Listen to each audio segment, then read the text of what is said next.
Ensaio visual. Técnicas de inspeção visual. As técnicas de exame visual, definidas por normas e já mencionadas aqui, são classificadas em exame visual direto, exame visual remoto, exame visual translúcido.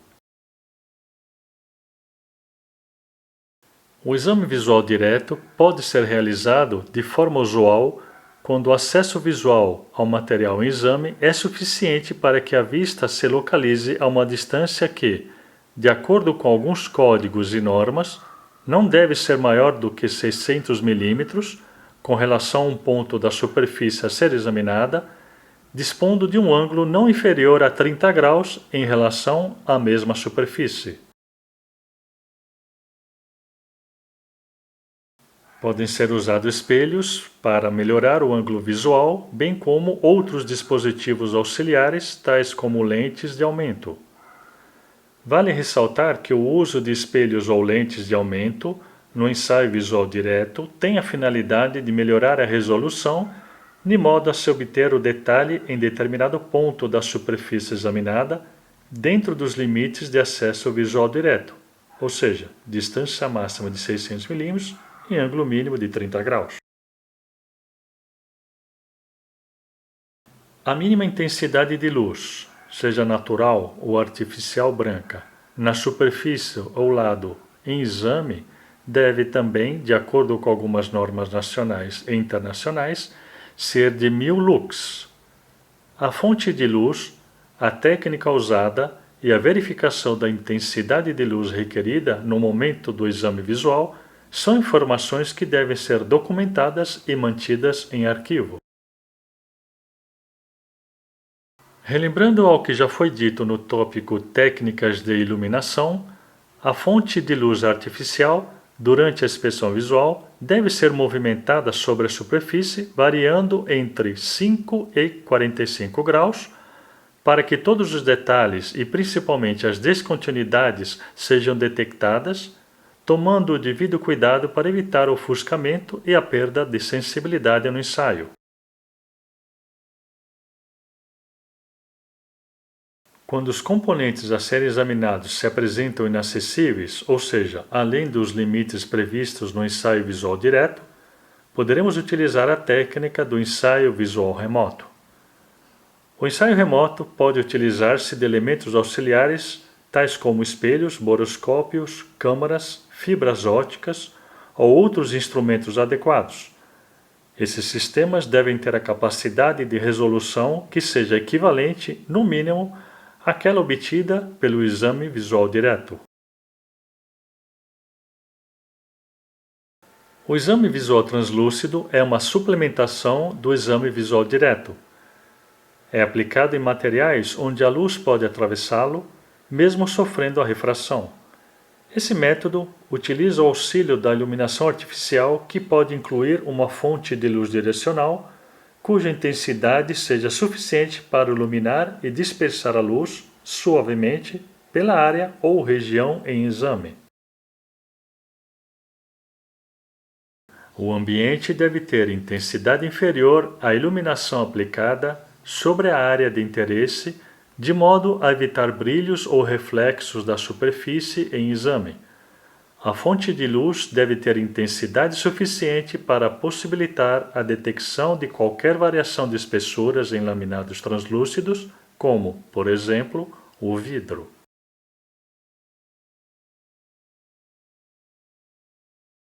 Instrumentos auxiliares.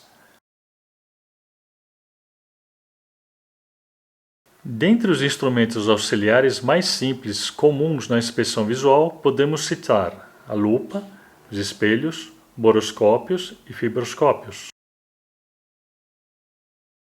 Se quisermos observar em detalhes pequenos objetos, recorremos a instrumentos como a lupa, cuja função é ampliar a imagem de objetos que se encontram próximos. A lupa, também denominada microscópio simples, é constituída de uma única lente esférica convergente. As lupas são normalmente utilizadas para se aumentar o poder de resolução no ensaio visual sobre superfícies críticas. Lentes que aumentam de 1,5 a 10 vezes são disponíveis comercialmente. Na medida em que se aumenta o poder de magnificação, diminui-se a distância de trabalho e o campo de visão. Quanto maior for o aumento desejado, menor deve ser sua distância focal. A lente só se comporta como lupa quando o objeto estiver colocado numa distância inferior à sua distância focal. Os espelhos, não tão usuais atualmente quanto a lupa, podem ser utilizados quando não for possível executar um ensaio visual direto dentro dos limites de visualização estabelecidos, permitindo a inspeção em superfície interna de tubos e orifícios ou atrás de outros objetos. Além disso, são extremamente fáceis de serem utilizados. Quando espelhos são utilizados durante a inspeção, deve ser considerado o uso de iluminação adequada da área inspecionada, sendo mantida durante todo o tempo da inspeção visual e, caso necessário, com auxílio de lanternas ou fontes de luz pequenas. A distância e ângulo ideais, já citados para o ensaio visual direto, devem ser mantidos no uso de espelhos, para que não ocorram erros de interpretação das indicações. A medição do tamanho da indicação pela reflexão no espelho somente é apropriado quando não for solicitado o resultado muito preciso ou quando o espelho estiver próximo da superfície inspecionada. Como alternativa, pode ser utilizado um jogo de arames flexíveis com dimensões conhecidas, posicionados próximos às indicações para determinar o tamanho das mesmas. O boroscópio é um equipamento utilizado no ensaio visual remoto para ensaio de superfícies não acessíveis. Se o espaço a ser inspecionado possui um acesso sem curvas ou ângulos, os boroscópios rígidos que utilizam um sistema de lentes em forma de bastão são normalmente aplicados. Os boroscópios são geralmente usados em ambientes industriais onde não é viável a desmontagem ou em áreas que ofereçam risco ao inspetor, e por isso, alguns são projetados para utilização em ambientes corrosivos ou explosivos.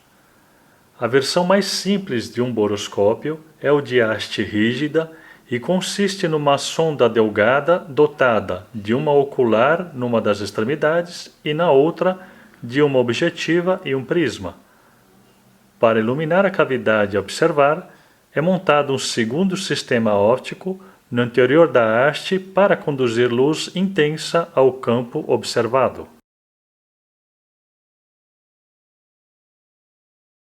A figura apresenta o boroscópio simples com haste rígida, contendo ângulo de visão, sistema de focagem, ocular e cone de ligação para acessórios, prisma, objetiva ou ponta óptica, lentes e a ligação para a iluminação por fibras de vidro. Com a expansão das fibras ópticas, foi desenvolvido o fibroscópio, também para inspeção remota, passando a contar com um elemento flexível. O feixe de transmissão de imagem em alguns tipos de fibroscópio podem conter até 50.000 fibras individuais, cujo diâmetro de uma fibra pode variar entre 8 e 10 micrômetros. Os videoscópios representam o último estágio da evolução da endoscopia. A construção mecânica obedece essencialmente à de um endoscópio comum. No entanto, a transmissão e realização da imagem acontecem através de pequenas câmeras de vídeo. Boa parte dos videoscópios são comercializados com telas sensíveis ao toque para acesso a um menu de ajustes e operações. combinam um sistema de gerenciamento digital de imagens mediante o uso de um processador adequado com diferentes recursos de arquivamento de dados, seja em memória interna ou transferência para drivers USB, e é possível efetuar o gerenciamento de fotos ou vídeos via software.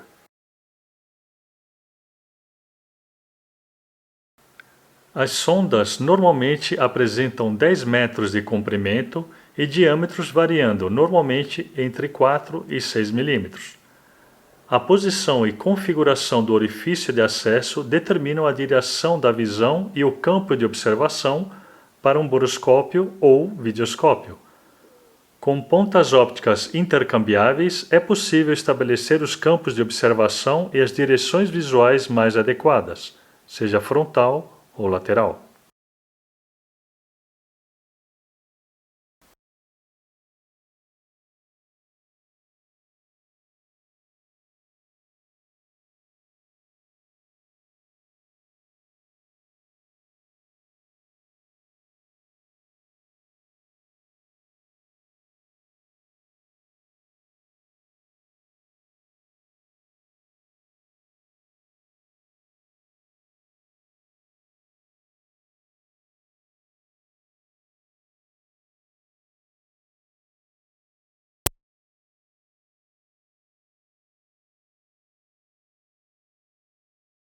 O termo drone tornou-se mais popular, que significa zangão em inglês, devido ao ruído semelhante do equipamento durante o voo.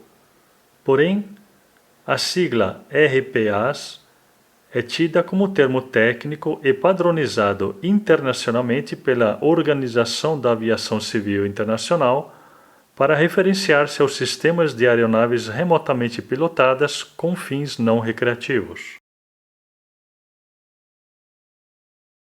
No Brasil, o termo oficial traduzido é VANT, Veículo Aéreo Não Tripulado. Entre os VANT, há dois tipos diferentes. O mais conhecido é a RPA, onde o piloto não está a bordo, controlando a aeronave remotamente de uma interface qualquer, computador, celular, controle remoto e etc. Já a outra subcategoria de VANT é a chamada aeronave autônoma, cujo voo é programado por computadores sem participação de um piloto remoto. As RPAs foram incorporadas na Força Aérea Brasileira a partir de 2010, com o recebimento do primeiro Hermes 450 da empresa israelense Elbit. Hoje, são 4 RQ-450 e um RQ-900, todos baseados no Esquadrão Horus, em Santa Maria, Rio Grande do Sul. Essas aeronaves incorporam câmeras diurnas e de infravermelho, sistemas de comunicação e um radar que permite fazer imagens mesmo através das nuvens. O documento que regulamenta os voos das RPAs e os procedimentos e responsabilidades necessários para acesso seguro ao espaço aéreo brasileiro é a ICA 10040, Sistemas de Aeronaves Remotamente Pilotadas e o Acesso ao Espaço Aéreo Brasileiro, do Departamento de Controle do Espaço Aéreo, DCEA. Para conseguir autorização para voar, é necessário enviar uma solicitação ao órgão responsável pela área de jurisdição a ser voada. Cada vez mais presente nas atividades de inspeção, o RPA acompanha a evolução dos recursos de alta tecnologia, gerando um interesse crescente em usar esses equipamentos para inspeção de ativos, particularmente em estruturas com acesso limitado ou difícil. A principal tecnologia de inspeção empregada é a inspeção visual, sendo atraente por não ter contato e permitir que sejam mantidas distâncias significativas do objeto que está sendo inspecionado. A inspeção visual por RPA pode ser empregada em estruturas civis, linhas de energia, tubulações, chaminés, aeronaves, bem como turbinas eólicas.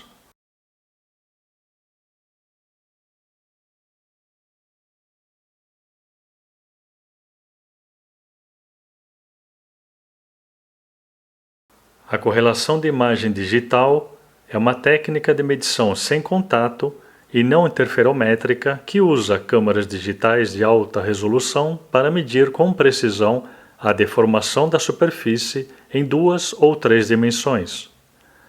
Essa medida é apresentada graficamente de várias maneiras por software, como um mapa de deformação 2D, sobrepondo a amostra de teste ou um mapa de deslocamento 3D, mostrando a superfície da amostra e como ela se move ao longo do teste.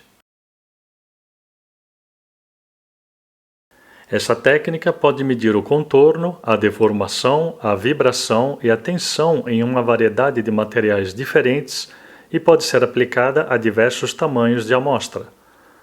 Pode fornecer resultados precisos em suas amostras e uma interpretação analítica completa dos dados, ajudando a entender rapidamente onde e como as falhas ocorreram, fornecendo soluções para esses problemas. A base deste método está na análise de vários pontos na superfície de ensaio, através da captura de imagens consecutivas obtidas antes e após a aplicação de solicitações mecânicas.